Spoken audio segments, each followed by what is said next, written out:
الحمد لله رب العالمين نحمده ونصلي على رسوله الكريم أما بعد أعوذ بالله من الشيطان الرجيم بسم الله الرحمن الرحيم ومن أحسن قولا ممن دعا إلى الله وعمل صالحا وقال إنني من المسلمين وذكر فإن الذكرى تنفع المؤمنين صدق الله العظيم وصدق رسوله النبي الكريم سبحانك لا علم لنا إلا ما علمتنا إنك أنت العليم الحكيم رب اشرح لي صدري ويسر لي أمري واحلل عقدة من لساني يفقهوا قولي اللهم صل على سيدنا محمد وعلى آل سيدنا محمد وبارك وسلم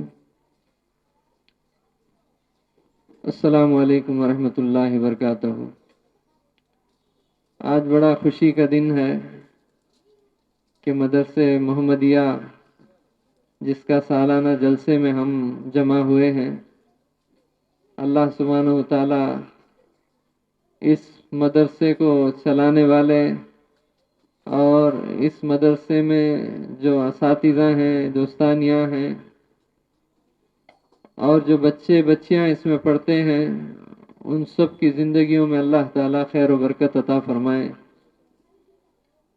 دیکھیے، اللہ سبحانہ و تعالیٰ نے ہمیں اس دنیا میں اس واسطے بھیجا کہ ہم اللہ کو پہچانیں، اللہ کی محبت ہمارے دل میں بسے اور ہم اللہ کی فرما برداری کریں، اللہ کی عبادت کریں۔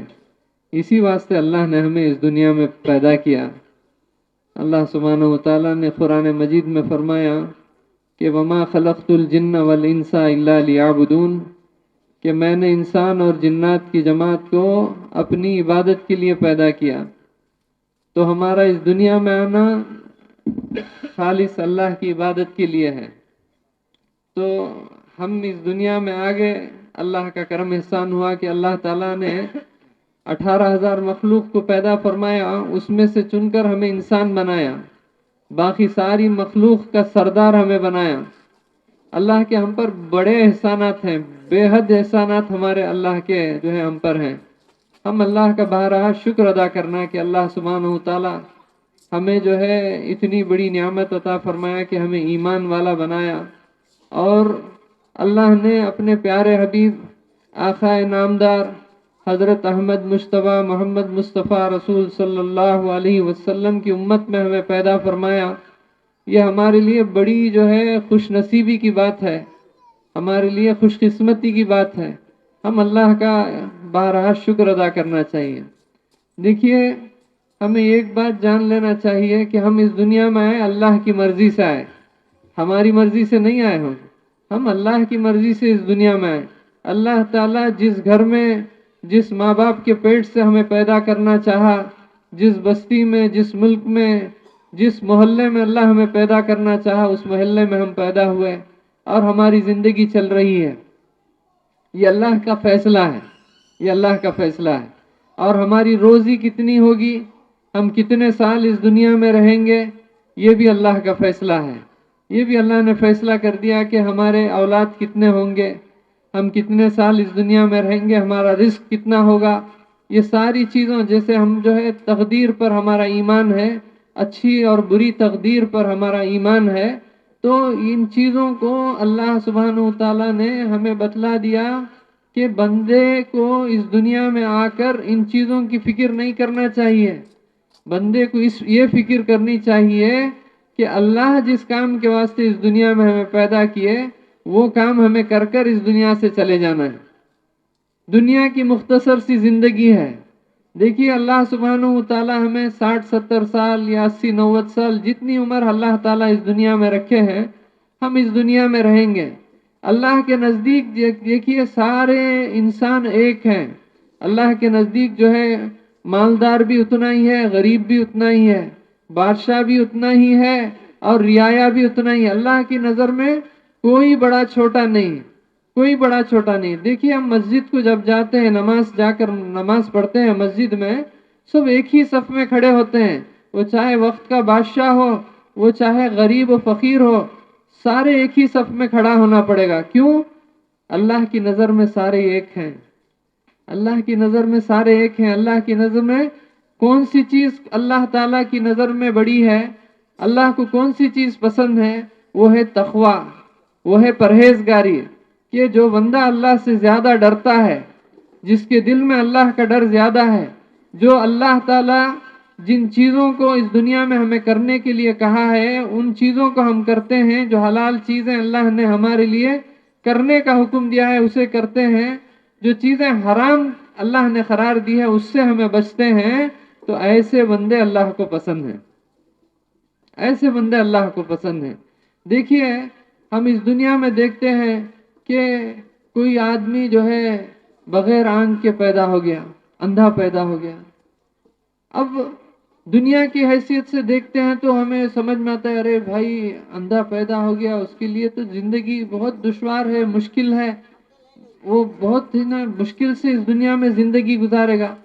لیکن اللہ تعالیٰ اسے آخرت میں کیا مقام عطا فرمائیں گے؟ حدیث میں آتا ہے ایک آدمی، ایک بندہ اللہ کا اس دنیا میں اگر نابینا تھا، قیامت میں جو ہے آخرت میں اللہ سبحانہ وتعالیٰ جو ایمان والے بندے ہیں، جو اللہ کو راضی کر کے جنت کو جانے والے بندے ہیں، ہر جمعے کو اللہ تعالیٰ ان کو اپنا دیدار جو ہے کراتے ہیں، ہر جمعے کے دن.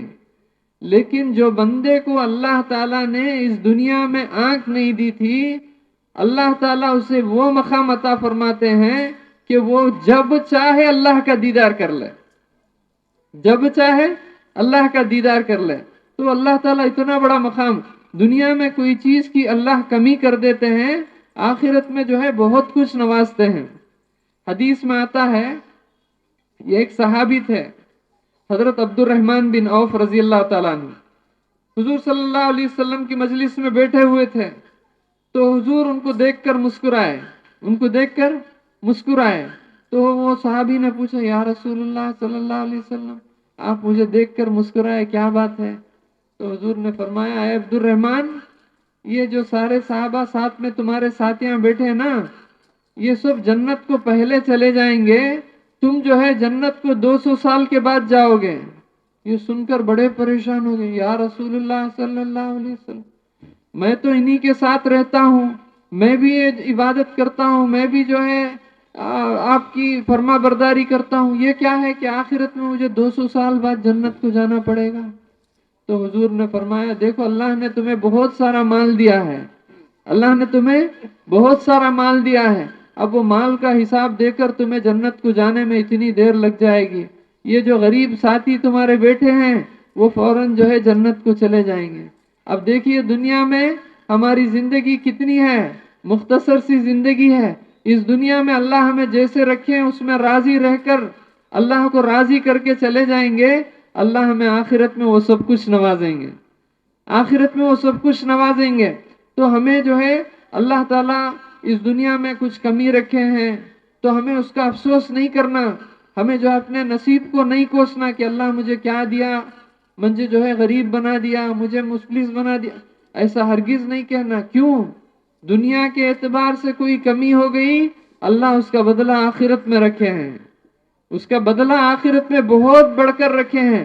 تو اس کی فکر نہیں کرنا، اللہ تعالیٰ کی ذات سے امید رکھنا. اور اللہ باری تعالیٰ ہم سے بے حد محبت کرتے ہیں، 70 ماہ سے زیادہ اللہ تعالیٰ ہمارے سے محبت کرتے ہیں، حدیث میں آتا ہے. دیکھیے ایک بار حضور صلی اللہ علیہ وسلم جو ہے بڑے پریشان تھے، بڑے غمزدہ تھے. تو حضرت جبرائیل علیہ السلام تشریف لائے، پوچھا یا رسول اللہ صلی اللہ علیہ وسلم آپ کیوں اتنا غمزدہ ہیں، آپ اتنا کیوں پریشان ہیں؟ تو حضور نے فرمایا میری امت کی فکر ہے، میری امت کی فکر ہے کہ میری امت کا کیا ہوگا، اس فکر میں میں بیٹھا ہوں کہ میری امت کے گنہگاروں کا کیا حال ہوگا، میں اس فکر میں بیٹھا ہوں. تو حضرت جبرائیل علیہ السلام جو ہے اللہ کے پاس جا کر جو ہے یہ فرماتے ہیں کہ آپ کے پیارے حبیب صلی اللہ علیہ وسلم بڑے غمزدہ ہیں کہ میری امت کے گنہگاروں کا کیا ہوگا. تو اللہ تعالیٰ فرماتے ہیں کہ میرے پیارے حبیب سے کہہ دو کہ میں اپنے بندوں کو میں معاف کرنے کے لیے تیار ہوں، لیکن وہ توبہ نہیں کرتے، گناہوں سے معافی نہیں طلب کرتے، میں تو معاف کرنے کے لیے تیار ہوں، وہ گناہ کر کے وہ جا کر جہنم میں خود جو جا کر گر جاتے ہیں تو میں کیا کر سکتا ہوں۔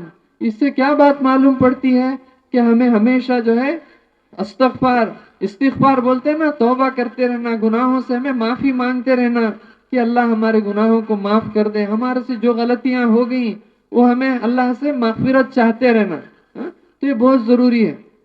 دوسری بات، ہم جو ہے حضور صلی اللہ علیہ وسلم کے امتی ہیں، تو ہمیں کیا چاہیے؟ حضور صلی اللہ علیہ وسلم نے کیا فرمایا کہ میرے آنکھوں کی ٹھنڈک نماز میں ہے۔ نماز سے حضور صلی اللہ علیہ وسلم بے حد محبت کرتے تھے، نماز سے بے حد محبت کرتے تھے، اور کیا کہتے تھے؟ اے بلال، اے بلال، جا کر اذان کہنا تاکہ میرے آنکھوں کو ٹھنڈک پہنچے۔ اے بلال، جا کر اذان کہنا کہ میرے آنکھوں کو ٹھنڈک پہنچے۔ یہ حضور صلی اللہ علیہ وسلم کی محبت تھی نماز سے، نماز سے محبت تھی۔ ہم ان کے امتی ہیں، ہم ان کے امتی ہیں، ہم بھی جو ہے محبت کریں نماز سے۔ نماز پڑھنے میں ہم کیا کرنا؟ پہل کرنا، اول وقت میں مسجد جانا اور جا کر نماز کو جو ہے تکبیر اولیٰ کے ساتھ نماز کو ادا کرنا، اس کی پابندی کرنا۔ آج اللہ معاف کرے، نماز